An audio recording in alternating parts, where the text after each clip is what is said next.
ধন্যবাদ সাইদ আব্দুল্লাহ ভাইকে। তিনি হারপিকের অ্যাডভার্টাইজটা ফ্রি করে দিলেন। এজন্য উচিত হারপিক কোম্পানির তাকে পুরস্কৃত করা।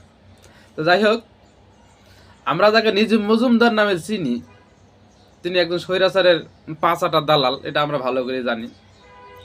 তো সেই নিজুম মজুমদার যে হারপিক দেখলে এতটা তেলে বেগুনে জেলে যায়, এতটা তার ইগোতে লাগে, এটাই প্রথম দেখলাম। আমি জানতাম না যে তার হারপিকের প্রতি অ্যালার্জি আছে।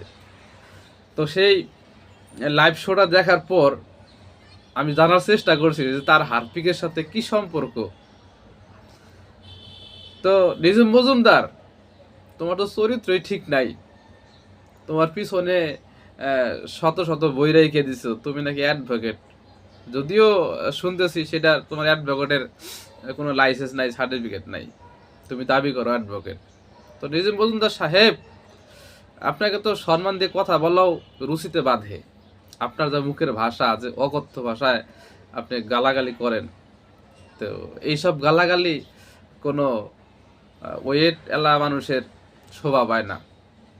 আপনি যেসব ভাষায় কথা বলেন, মূর্খ গণ্ড মূর্খ যারা আছে তারাও এসব ভাষায় কথা বলে না। তো আপনি যদি দেশপ্রেমিক হয়ে থাকেন, দেশে আসেন, আপনাকে আমরা সম্মান সম্বর্ধনা জানাবো।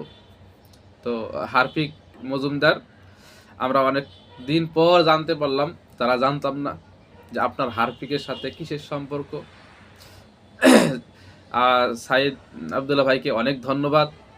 আপনি দেশবাসীর কাছে হারপিকের পরিচয়টা তুলে ধরলেন, আসল পরিচয়। এই জন্য আপনাকে অসংখ্য অসংখ্য ধন্যবাদ।